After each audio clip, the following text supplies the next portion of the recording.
Good morning and welcome to the Core Connection. I'm Mira Rubin here with you on Enlightened World Network.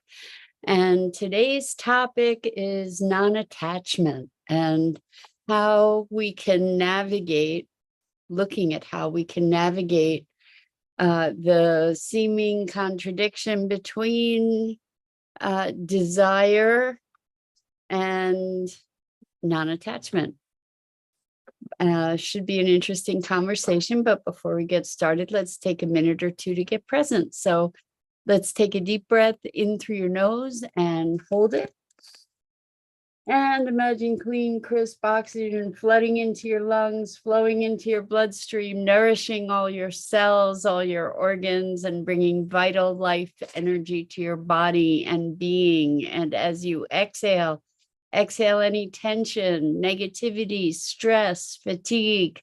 And now let's take another deep breath in through your nose and hold it.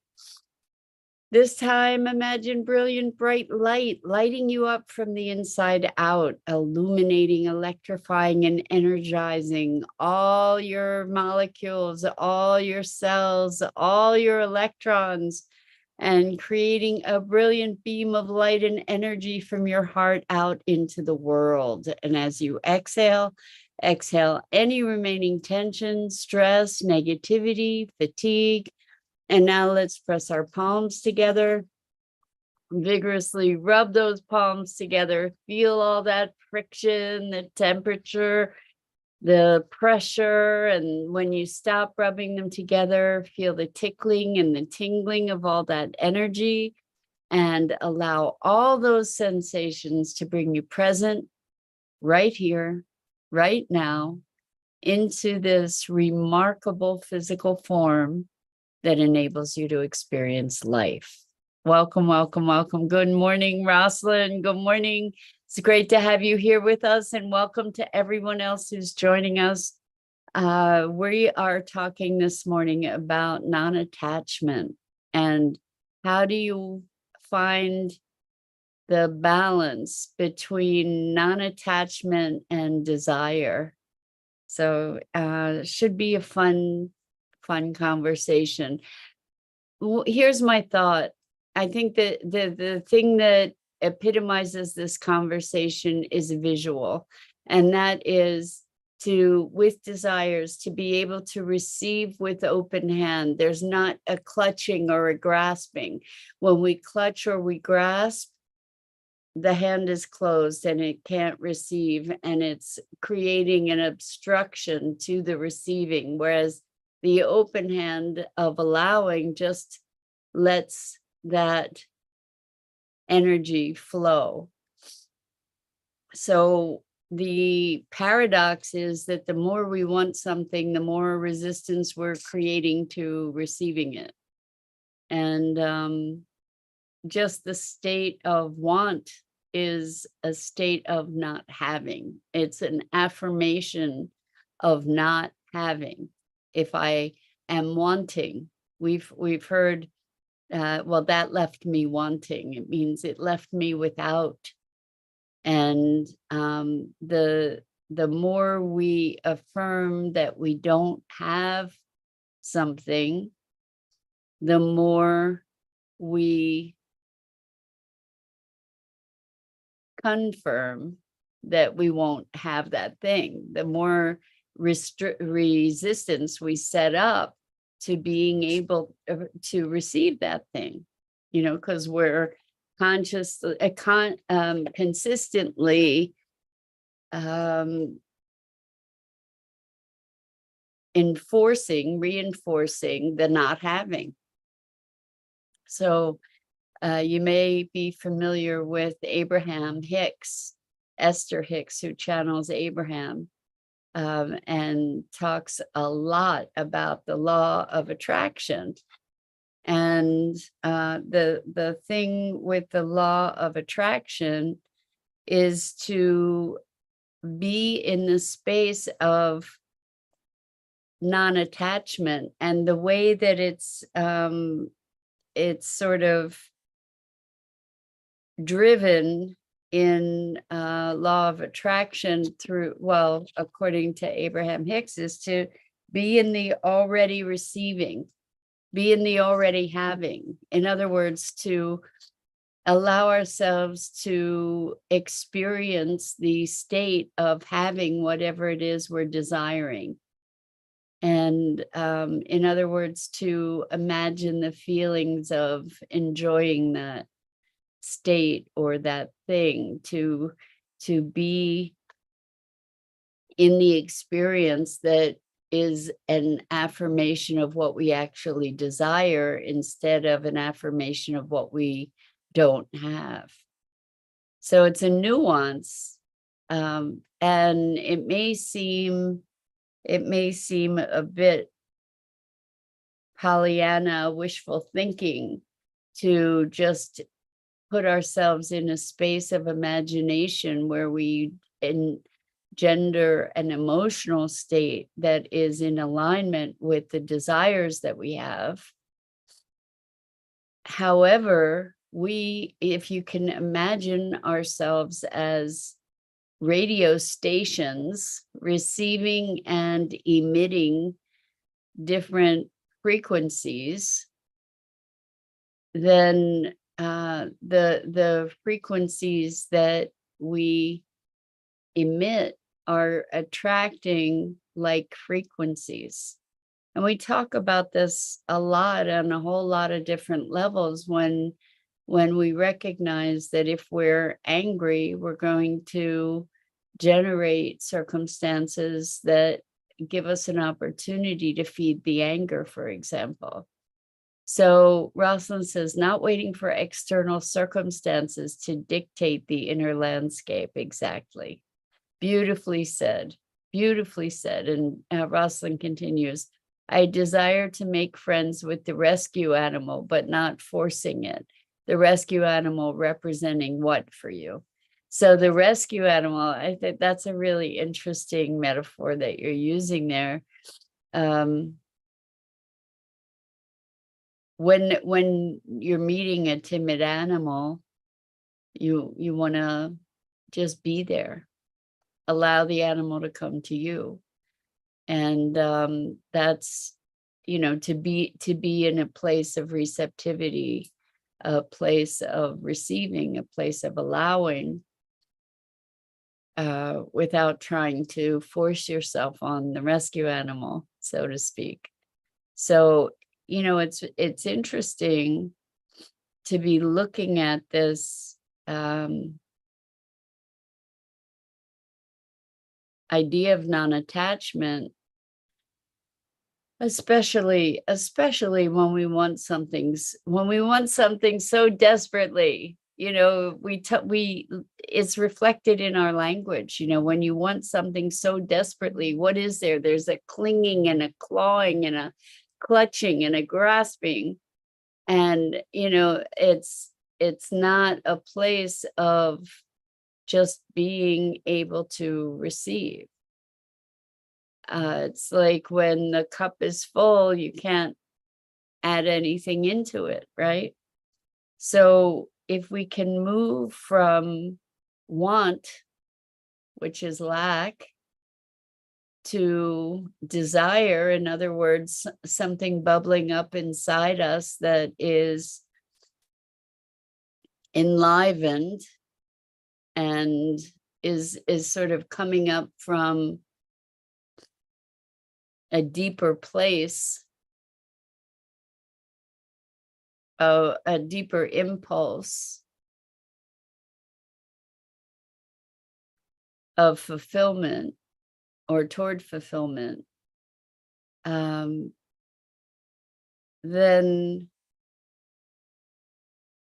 there's a place where we can allow ourselves to revel in the experience of it before it ever happens. And I love what you said, Rosalind, not waiting for external circumstances to dictate the inner landscape, because usually the things we desire because we believe they're going to make us feel a certain way. And we can generate those feelings independent of circumstances. And we kind of have it backwards in the way that we live. We live at the effect of external circumstances rather than creating the internal circumstances that then populate out into the world. And I'm reminded of Dr. Joe Dispenza, and I love his statement, where you put your attention is where you put your energy. And so if we're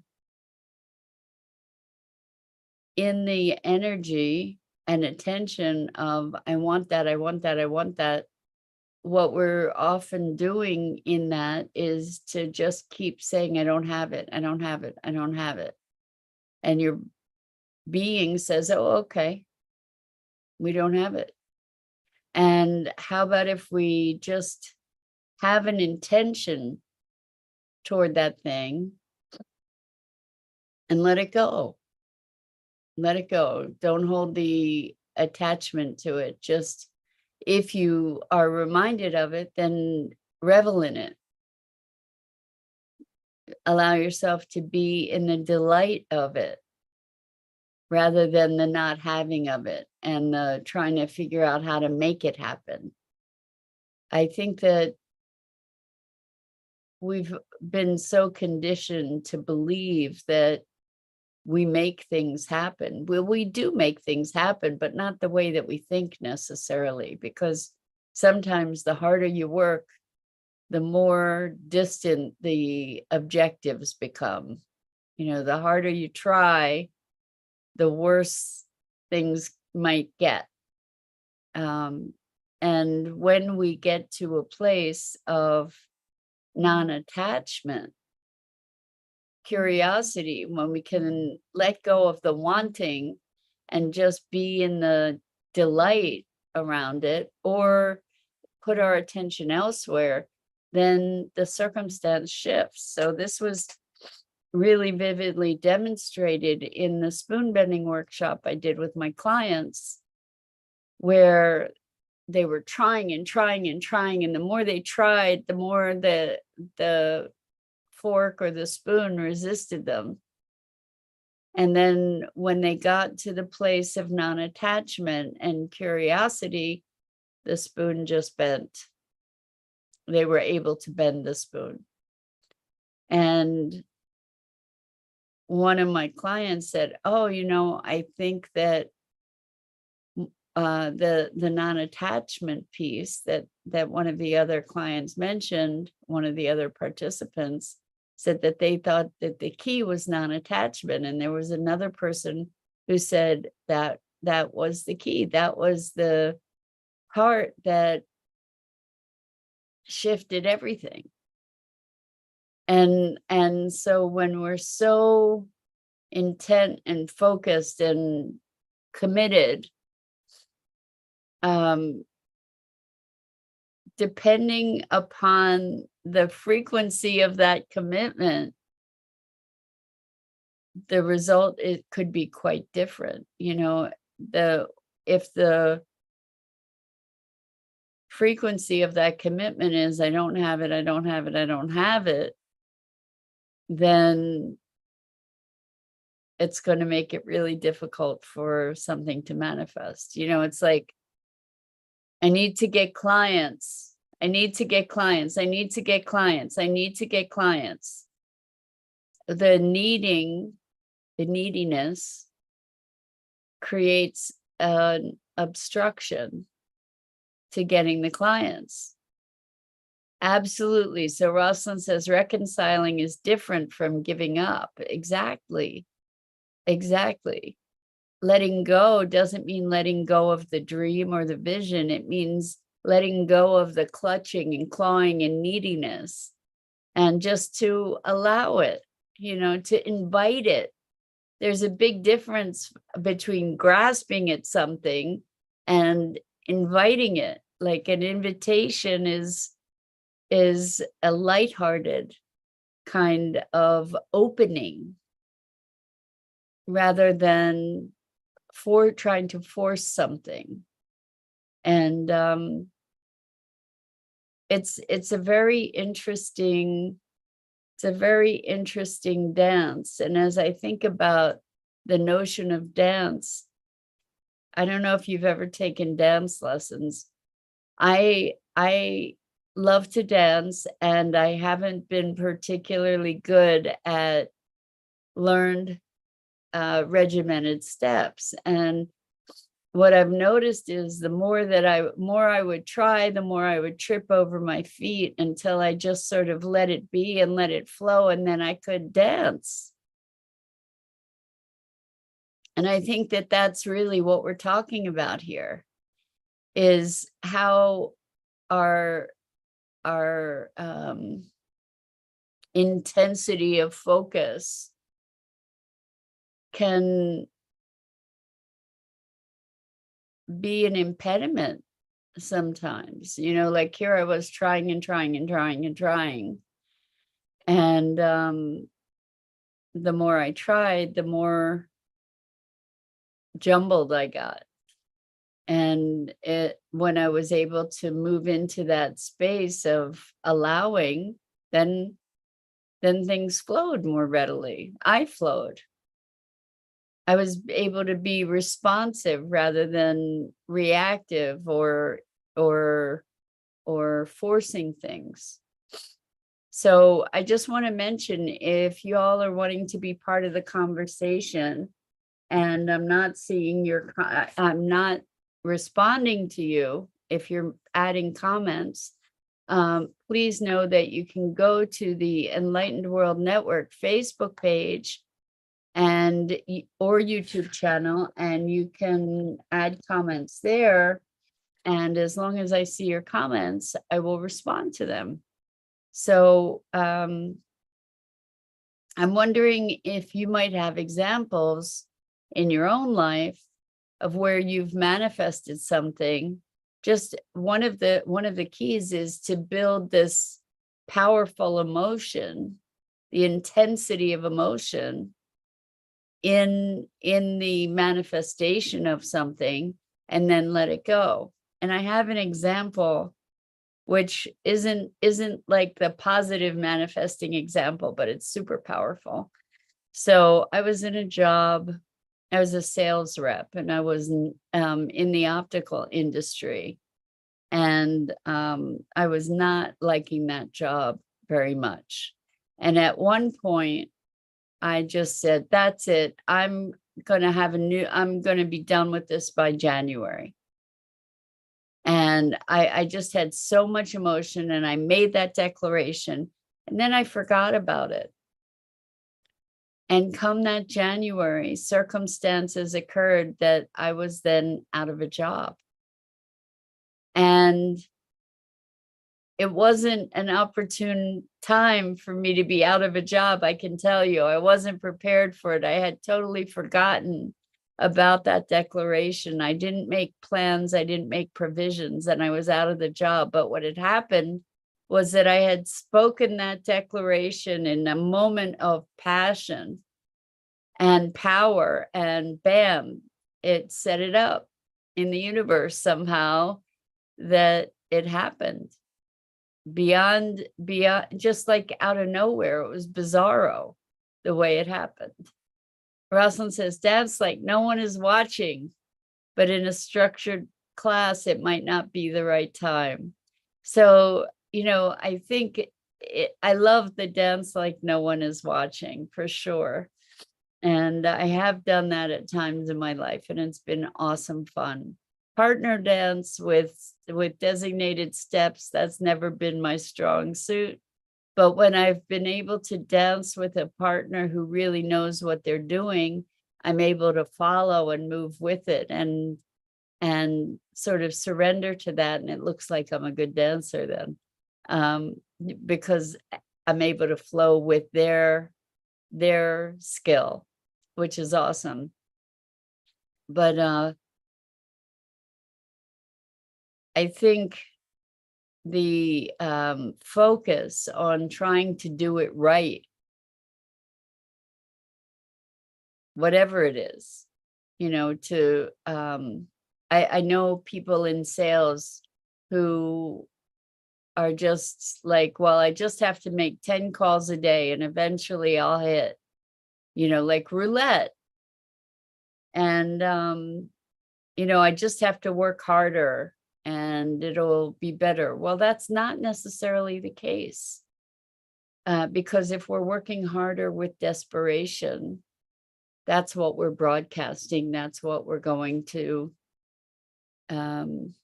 attract. And so what I've said to salespeople is don't just it's not just a numbers game. It's an intuition game.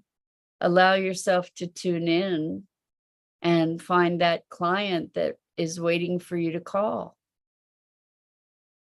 Allow yourself to connect in an unattached way.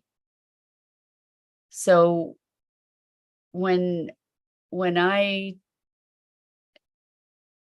have been building my practice, I approach each prospect not as a prospect, but as a person that I can connect with, and with curiosity and an intention to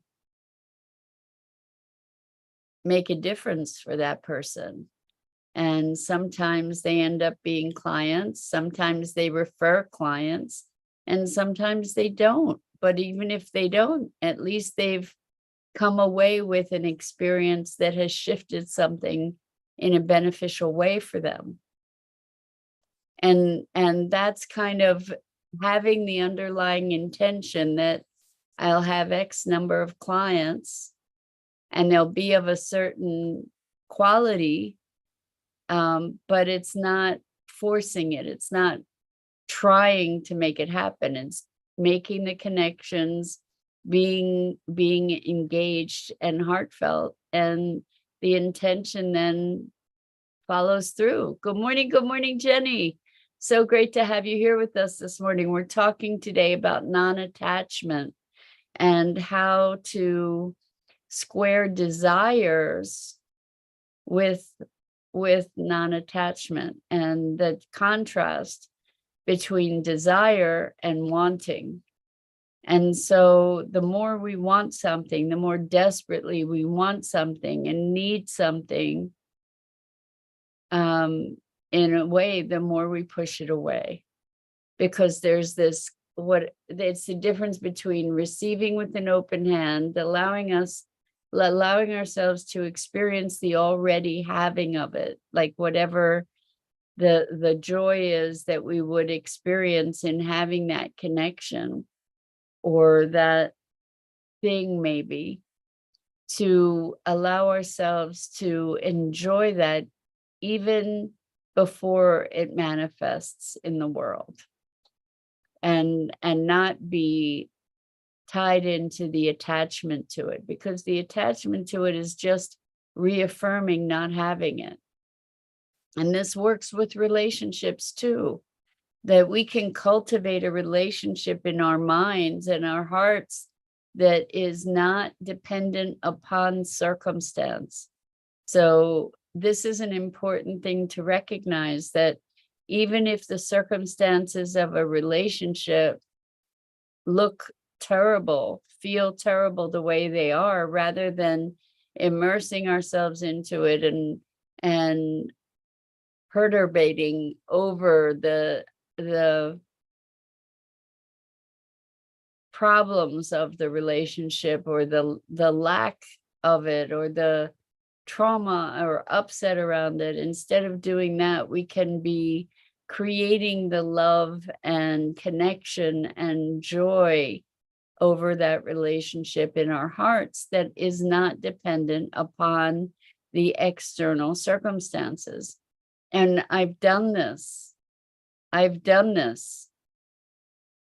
And it's been radical. So Rosalind says, how about frequency? Enjoying that condition sometimes rather than generalizing having it all the time. That's also really a big deal, because so many people say, I want to be happy all the time. How about I just want to have times of happiness? That, I mean, I'm enjoying being happy in this moment, you know? So Jenny, I believe you when you say, honestly, I kind of don't understand non-attachment. So if we're clinging or grasping or, yeah, so Jenny says, okay, non-dependent on what I get.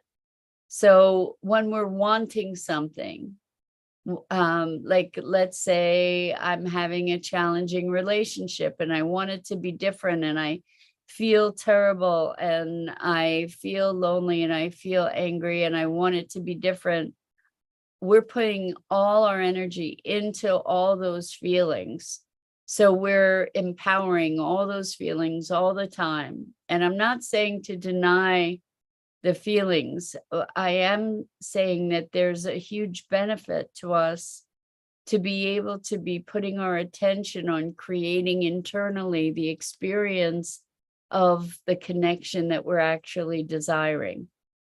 So we can be feeling the love for that person rather than feeling the loss. And we can cultivate that, because our emotions, we're talking ourselves into feeling loss, because we're reiterating a story that is a sad story that then makes us feel awful. And we can find, I'm not saying that we can, that there's not validation for that in the world. I'm just saying that if we truly desire something different, we have the capacity to create that within ourselves, to create that sense of connection and love. And so I told you that I actually did this, and it was magic. My father, and I know I've told this story before, but my father and I had a big fight, and we were both very stubborn, and neither of us, just listen to this story, Jenny. I think this might give you some perspective. It's not being attached to someone you love. It's being attached to them being a certain way, or the relationship looking a certain way, or certain outcomes. It's being attached to things looking a certain way. So anyway, we had this fight. We're both very stubborn, and neither of us was going to call the other. And I just thought, I don't want this to go on this way. And I just connected to the depth of my love for my dad. And I literally created an image of a love bomb filled with this love. And I sent it to him, and I let it burst all over him to let him know how much I deeply loved him. And miraculously, truly miraculously, he called me, and all he said was, I love, love, love you. And it was a miracle. It was a miracle. And so my being present to my love for him and sharing that love from my heart, and it was rewarding for me, regardless of what he had done, that it was rewarding for me to be present to the state of my love for him. So that's what I'm talking about. Rosalind says yin and yang, flowing into and out of, not holding on to the constant, rather change is constant. Exactly. We try and hold things and make things be the way we want them to be, or keep saying it's not the way I want it, it's not the way I want it, which reinforces that it's not the way we want it. And so this dance between desire and non-attachment, it's a delicate dance. And unfortunately, I've got to go. So I'm Mira Rubin. This is the Core Connection, and I go live here each weekday morning on the Enlightened World Network Facebook page and YouTube channel. And it is my pleasure and privilege to spend this time with you. So until next time.